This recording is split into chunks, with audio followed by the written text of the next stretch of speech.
بعد فاعوذ باللہ من الشیطان الرجیم بسم اللہ الرحمن الرحیم انہ هو التواب الرحیم صدق اللہ العظیم الصلاۃ والسلام علیک یا سیدی یا رسول اللہ وعلی آلک واصحابک یا حبیب اللہ الصلاۃ والسلام علیک یا خاتم الانبیاء وعلی آلک واصحابک یا حبیب الکبریاء۔ حمد و صلات کے بعد انتہائی قابل احترام، واجب التعظیم، لائق صد تکریم حضرت علامہ مولانا ابرار صابر نعمانی صاحب زیدہ مجدہ دیگر احباب ذی وقار، آج کی یہ محفل پاک بسلسلہ شب برات جس میں ہمیں حاضری کا موقع میسر آ رہا ہے، خطاب دل نواز آپ حضرات نے سماعت فرمایا ہے۔ اب کوئی گنجائش باقی نہیں کہ میں خطاب کروں، لیکن عزیز القدر جناب احمد بلال صدیقی صاحب کا اصرار ہے کہ چند منٹ توبہ کے حوالے سے کوئی گفتگو کی جائے۔ قرآن شریف سے جو آیت کریمہ تلاوت کی ہے، اللہ کریم ارشاد فرماتا ہے انہ هو التواب الرحیم، بے شک وہ توبہ قبول فرمانے والا اور بڑا مہربان ہے۔ توبہ بندے کی بھی صفت ہے اور تواب اللہ تعالیٰ کی بھی صفت ہے۔ اس کے جو اسماء صفاتیہ ہیں ان میں ایک نام اللہ تعالیٰ کا تواب ہے۔ بندوں میں دو قسم کے لوگ ہیں، ایک وہ ہیں کہ جن سے گناہ سرزد ہوتے ہیں تو وہ توبہ کرتے ہیں، دوسرے وہ ہیں کہ جن سے گناہ ہوتا ہی نہیں پھر بھی وہ توبہ کرتے ہیں۔ وہ لوگ کون ہیں؟ جن سے گناہ سرزد ہوتے ہیں، وہ ہم جیسے لوگ ہیں، ناقص، ہم سے گناہ بھی ہوتے ہیں پھر توبہ بھی کرتے ہیں۔ انبیاء، مرسلین وہ ہستیاں ہیں جن سے گناہ ہوتا ہی نہیں، گناہ نہ ہونے کے باوجود بھی وہ توبہ کرتے ہیں۔ ہمارے پیارے آقا علیہ السلام نے ارشاد فرمایا، اے لوگو رب کے حضور توبہ کیا کرو، اس واسطے کہ میں دن میں 100 بار توبہ کرتا ہوں۔ یا رسول اللہ، ہم تو ہوئے گناہ گار، ہم تو توبہ کریں تو بجا طور پہ ٹھیک نظر آتا ہے کہ ہم گناہوں کے مارے ہوئے رب کی رحمت کا سہارا لے توبہ کے ذریعے۔ جب آپ توبہ کرتے ہیں تو آپ کے پاس تو گناہ کوئی نہیں۔ مفتی احمد یار خان نے لکھا، جب حضور اکرم علیہ السلام توبہ کرتے ہیں تو آپ کی توبہ کے صدقے آپ کی امت کے گناہ معاف ہوتے ہیں۔ ان کی توبہ ہمارے گناہوں کا کفارہ بن جاتی ہے۔ تو اللہ تعالیٰ بھی تواب ہے، وہ بھی توبہ کرتا ہے۔ اس کی توبہ کسی دوسرے معنی میں ہے، بندے نے گناہ کیا، وہ ناراض ہو گیا، عذاب دینے کا ارادہ فرما لیا، بس جب بندے کو توفیق ملی تو اس نے اس توفیق پر توبہ کر کے گناہ کا ارادہ ختم کیا، رب نے عذاب دینے کا ارادہ ختم کر دیا، اس پہ رحمت برسا دی۔ یہ رب کی توبہ ہے۔ رب کی توبہ اور معنی میں ہے، بندے کی توبہ اور معنی میں ہے، اور جب بندہ توبہ کرتا ہے اللہ تعالیٰ اس بندے پر بڑا راضی ہوتا ہے۔ ایک ہی حدیث پاک بیان کروں گا، نبی اکرم صلی اللہ علیہ وآلہ وسلم نے فرمایا، توبہ کرنے والے بندے پہ رب بے حد خوش ہوتا ہے۔ یا حبیب اللہ کتنا؟ تو ارشاد ہوا کہ لفظوں میں یہ بتایا نہیں جا سکتا۔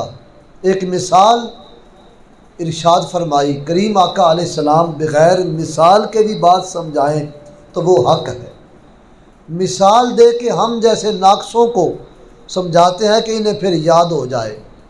رحمت عالم صلی اللہ علیہ وآلہ وسلم نے ارشاد فرمایا کہ ایک آدمی سفر کا ارادہ رکھے، دور جانے کا ارادہ، وہ اپنے گھر سے سامان سفر لیے، سواری پہ بیٹھ کے اپنی سواری کے کچاوے میں اپنے کھانے پینے کی اشیاء لے کے وہ چلا، دور شہر سے چلا گیا، جنگل میں پہنچا، اور جنگل میں جب وہ جا رہا تھا، سفر کی وجہ سے وہ تھک گیا، اس نے اپنے دل سے فیصلہ کیا کہ تھوڑی دیر کے لیے مجھے کوئی سایہ دار درخت مل جائے تو میں اس کے نیچے بیٹھ کے تھوڑی دیر آرام کر لوں، گرمی کا موسم ہے، تپتی دھوپ ہے، وہ کم ہو جائے گی تو میں سفر کا آغاز کر لوں گا۔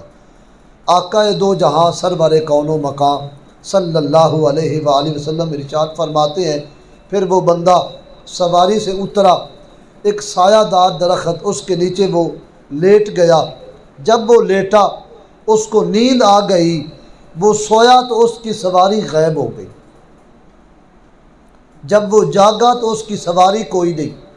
اب وہ اتنا پریشان کہ جنگل میں وہ گھومتا ہے، سواری کو تلاش کرتا ہے، ہر طرف بھاگتا دوڑتا ہے، اس کو سواری نہیں ملتی، نہ راستہ ملتا ہے نہ سواری ملتی ہے۔ بالآخر وہ تھک ہار کر اپنے دل سے یہ فیصلہ کرتا ہے کہ واپس اسی مکان پر چلا جا جہاں لیٹا تھا، جہاں سے چلا تھا، اس جگہ پہ جا کے بیٹھ، اب سوائے موت کے تیرے لیے کوئی انتظام نہیں۔ دنیا جہان سے ہر طرف سے مایوس ہو کے وہ بندہ اب اس درخت کے پاس پھر آ جاتا ہے۔ آقا دو جہاں فرماتے ہیں وہاں وہ بیٹھتا ہے، اس کو نیند آ جاتی ہے، اس کی دنیا بے آباد، وہ جب جہان سے اپنے آپ کو ختم کیے بیٹھا ہے، موت کے انتظار میں، وہ درخت کے سائے میں بیٹھنے والا وہ شخص موت کا انتظار کر رہا ہے۔ پیارے آقا علیہ السلام فرماتے ہیں پھر اس کو نیند آتی ہے، وہ لیٹ کے سو جاتا ہے۔ جب آنکھ کھلتی ہے تو اس کی سواری اس کے سرہانے موجود ہوتی ہے۔ جب اس کی سواری اس کو نظر آئی، میرے صحابہ بتاؤ وہ کتنا خوش ہوا ہوگا، حضور اس کا تو جہان آباد ہو گیا، اس کی ساری زندگی جو ختم ہو رہی تھی، اس کا ایک ایک لمحہ واپس پلٹ آیا، اس کو سواری بھی مل گئی، سامان زندگی جو اس پہ رکھا ہوا تھا وہ بھی اس کو مل گیا۔ حضور پاک فرماتے ہیں جتنا وہ خوش ہوا ہے اپنے سامان کے ملنے پہ، جنگل میں تنہا تنہا سواری کے ملنے پہ، جتنا وہ بندہ خوش ہوا ہے، جب بندہ توبہ کرتا ہے رب اس بندے پر اس سے کہیں بڑھ کے خوش ہوتا ہے۔ توبہ کرنے والا جب توبہ کرے، حضرت حیدر کرار شیر خدا مولا مرتضیٰ حضرت علی شیر خدا فرماتے ہیں توبہ ایسا عمل ہے جو بندے کے گناہوں کو مٹا دیتا ہے، اور تکبر ایسا فعل ہے جو بندے کی نیکیوں کو برباد کر دیتا ہے۔ نیک تکبر کرے تو نیکیاں برباد، گناہ گار توبہ کرے تو اس کے گناہ ختم ہو جاتے ہیں۔ امام جعفر صادق علیہ رحمہ آپ فرماتے ہیں کہ اللہ تعالیٰ نے عبادت سے پہلے توبہ کو رکھا ہے، اس واسطے کہ جس کی توبہ نہیں اس کی عبادت بھی ٹھیک نہیں، جس کی توبہ ٹھیک ہے اللہ اس کی عبادت کو بھی ٹھیک فرما دیتا ہے۔ میرے بھائیوں، یہ وہ رات ہے جس رات نیکوکار تو ہیں ہی نیکوکار، گناہ گاروں کو بھی بخشا جاتا ہے۔ کریم آقا علیہ السلام نے فرمایا بنو کلاب کی بکریوں کے بالوں کے تعداد کی برابر اس رات جہنمیوں کو آزادی کا پروانہ دے کے جنتی بنایا جاتا ہے۔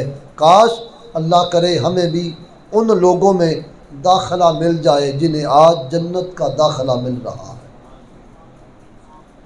موسیٰ علیہ السلام کو ایک رات ملی تو فرمایا انی آنست نارا۔ ابراہیم علیہ السلام کو ایک رات ملی فلما جن علیہ اللیل رآ کوکبا۔ حبیب پاک علیہ السلام کو شب کرامت ایک رات ملی، شب معراج۔ یا اللہ میری امت کے لیے پہلوں کو ہم نے ایک ایک رات دی ہے، یا اللہ میری امت کو ایک نہیں ایک رات ملے تو ان میں برابری ہو جائے گی، میری امت کو اضافہ چاہیے۔ فرمایا حبیب آپ کے سفیل، آپ کے صدقے ہم نے آپ کی امت کو 2 راتیں عطا کر دی۔